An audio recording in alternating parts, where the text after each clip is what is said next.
আলাইকুম বন্ধুরা, পুতুলের আবার নতুন গল্প নিয়ে চলে আসলাম। এখানে তো লাবণী সুন্দর করে সেজে গুজে শাড়ি পরে রেডি হয়ে আছে।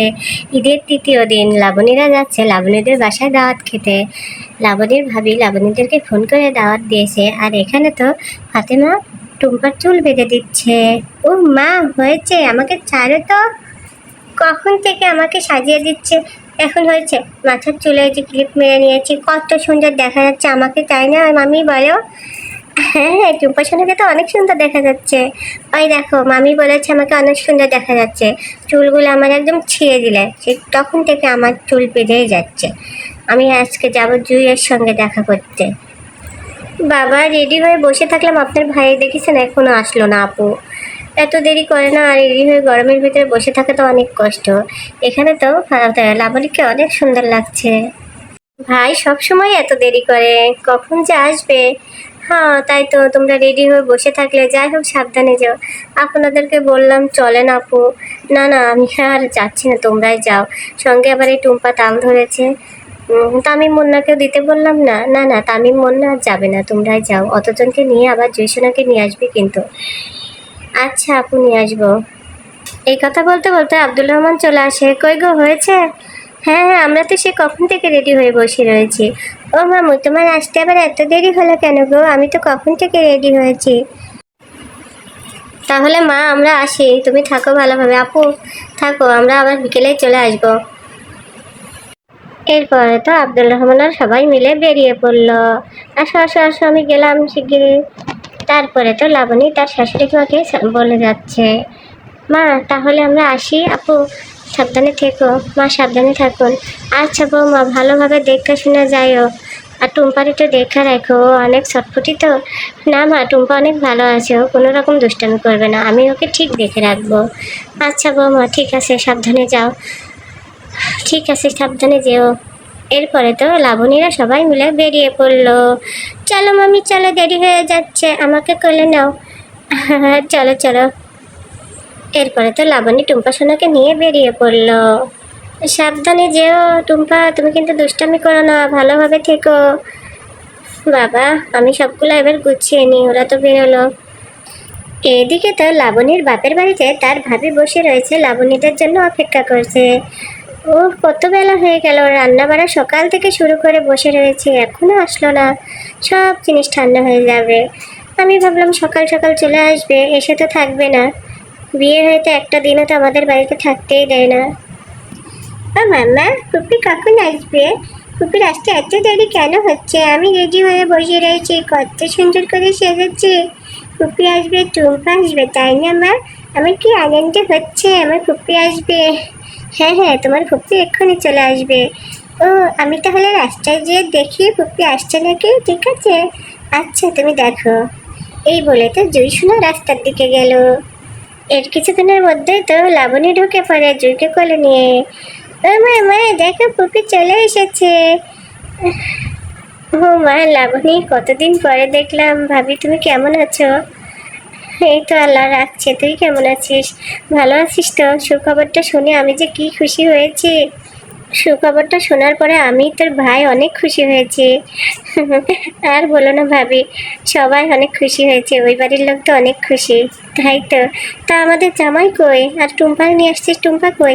ওই তোরা আসছে, আমি তো রিক্সা থেকে নেবেই দৌড় দিয়েছি। ও তাহলে তো ওদেরকে নিয়ে আয়, আমি নিয়ে আসছি, তুই বস। এই তো বলতে বলতে জামাই চলে এসেছে। ও মা, টুম্পা সোনা কেমন আছো? আনছি ভালো আছে, তুমি কেমন আছো সোনা? আমিও ভালো আছি। জুই তুমি কেমন আছো? এরপরে তো লাবণীরা সবাই মিলে অনেক গল্প করতে থাকে। তা ভাই কেমন আছো তুমি? জানাই তো হলো না। ভাবি আল্লাহ রহমতে ভালোই আছি। ভাইয়া কোথায়? ভাইয়াকে তো দেখছি না। তোমার ভাইয়া তো ঈদের আগেই সে কাজে গেছে, আস্তে আস্তে দেরি হবে তার। ও, কি এমন কাজে গেছে, ঈদের ছুটি দেয় নাই? না, ঈদের ছুটি নাই কোনো। ও আচ্ছা, ঠিক আছে ভাবি। আপনারা তো আমাদের কথা ভুলেই গেছেন। এই যে সেই যে গেলেন বিয়ের পরে, আর একদিনও গেলেন না। তা বেড়াতে টেড়াতে কি যেতে ইচ্ছে করে না আমাদের এদিকে? আপনার ননদিকেটাকে কি দেখতে ইচ্ছে করে না? যেতে তো পারেন না। কি ভাই নাই তাতে কি হয়েছে, আপনি দুই জনকে নিয়ে চলে যাবেন। আরে ভাই, একা সংসার থুয়ে যাবো কি করে? তোমরা যে ভালো আছো, ফোনে কথা হয়, এটাই আমার শান্তি। আমার ননদকে দেখে ভালোভাবে রেখো, তাই আমি অনেক খুশি। লাবণী, তাহলে আমি খাবার দাবার বেড়ে দিই, তোমরা খেয়ে নাও। হ্যাঁ হ্যাঁ ভাবি, তুমি সব রেডি করো, আমি দেখছি। না না, তোমার কিছু করা লাগবে না, তুমি এই সময় একটু রেস্টেই থাকো। হ্যাঁ হ্যাঁ, তোমরা তো সবাই ওই কথাই বলো, ওই বাড়িতে আমাকে কেউ কাজ করতে দেয় না, না আমার ননদ শাশুড়ি, আবার এখানে হয়েছে তুমি। আমি তো শুধু বসে বসে খাই আর পাটরানি হই। আরে না, এই সময়টা একটু রেস্টেই থাকতে হয়, বুঝেছো? আমি খাবার দাবারগুলো নিয়ে আসি। আর ওই দেখো, জুই সোনা আর টুম্পা সোনা কত সুন্দর করে ওখানে গল্প করছে দুইজন। টুম্পা সোনা তো, আর তামিমার মুন্নাকে আনতে পারোনি? তামিমার মুন্না তো আসলো না। ও আচ্ছা আচ্ছা, ঠিক আছে, তাহলে আমি দেখি রান্নাঘরে যাই, সব কিছু একটু রেডি করে নিই। আর এদিকে তো ফাতেমাদের বাড়িতে ফাতেমার মা বলছে, মা রে, অনেকদিন হয়ে গেল তোর রাসেদা খালার সঙ্গে দেখা হয় না, তোর রাসেদা খালার সঙ্গে একটু দেখা করে আসি আর দাওয়াত দিয়ে আসি। শুক্রবার দিন আমাদের বাড়িতে এসে যেন খাই। আচ্ছা ঠিক আছে মা, যাও, এখন তো টুম্পা নয় যে জ্বালাবে ধরা লাগবে। তুই শুধু কাজকাম সারা সেরা গোসল করে নিস, আর ভাত তরকারি তো তুই তো রান্নাই করছিস। লাবণীরা তো কিছুই খাইলো না, সবই আমার ধরাই আছে। তাহলে আমি যাই মা, সাবধানে থাকিস। আচ্ছা মা, তুমি যাও। তারপরে তো ফাতেমা এখানে দেখুন একা একা বসে রয়েছে, কি যেন ভাবছে। তখনই তো মুন্না তামিম ঘরে চলে আসে। মা মা, আমরা দুজন একটু খেলতে যাচ্ছি। তোমরা দুজন আবার কোথায় যাচ্ছ? বাড়িতে কেউ নেই দেখছো না? আমি তো একা রয়েছি। তাতে কি হয়েছে, আমরা এই সামনে খেলবো। আচ্ছা ঠিক আছে, তাড়াতাড়ি চলে এসো, কিন্তু দেরি করো না, বাড়িতে কিন্তু কেউ নেই, আমি শুধু একা। তোমার নানি আসাদা খালাদের বাড়িতে গেল, আর মামুরা আস্তে আস্তে সন্ধ্যা লেগে যাবে। ঠিক আছে ঠিক আছে, আমরা তাড়াতাড়ি চলে আসবো। কি মজা কি মজা, আজকে দেরি করে আসবো, কেউ নেই বাড়িতে, কেউ বকবে না। যাই, পুরো বাড়িটা এখন পরিষ্কার করে গোসলটা করে নিই। কি একটা অবস্থা হয়ে গেল, ঘর বাড়ি সবাই চলে গেছে, এখন নিরিবিলি ঘর বাড়িগুলো সব গুছিয়ে নিই। ভাবির ঘরটা আগে ঝাড়ু দিই, বিছানাটা তো ভাবি গুছিয়ে রেখে গেছে। এদিকে তো লাবণীরা সবাই খাওয়া দাওয়া করে আব্দুল রহমান খেয়ে দিয়ে শুয়ে রয়েছে। আর এখানে তো লাবণী আর লাবণীর ভাবি মিলে অনেক গল্প করছে। ভাবি, এবার কিন্তু ভাইয়া কাজ থেকে আসলে তুমি ভাইয়াকে আমাদের বাড়িতে পাঠিয়ে দিবে, আর তুমিও সঙ্গে যাবে, যে কদিন থেকে আসবে। দূর পাগলি, আমি আবার যেতে পারি নাকি? কতগুলো হাঁস মুরগি রয়েছে, গরুটা রয়েছে, এদেরকে দেখতে হয়, বুঝিস। আচ্ছা ভাবি, অনেকদিন হয়ে গেল টিনা আমাদের বাড়িতে যায় না, টিনাদের কি হয়েছে? ও টিনার কথা বলছিস? টিনা নানিদের বাড়িতে গেছে। টিনা বলেছে ঈদের পরে এসে নাকি তোদের আবার টুম্পা তামিম মুন্নাকে নাকি পড়াতে যাবে। ওর জন্য ঈদের শাড়ি কিনে রেখেছি তো, দিতে পারিনি, তাই কি আর বলতেছিলাম। ও আচ্ছা ঠিক আছে, আসলে আমি বলে দেবো। এখানে তো লাবণীর ভাবি মিলে অনেক গল্প করতে থাকলো। তখনই তো আব্দুল রহমানের ঘুম আলসি ভেঙে গেল। লাবণী, রাত হয়ে যাবে, চলো চলো, সন্ধ্যা লেগে যাচ্ছে তো, আসরে আজান দিয়ে দিয়েছে কখন।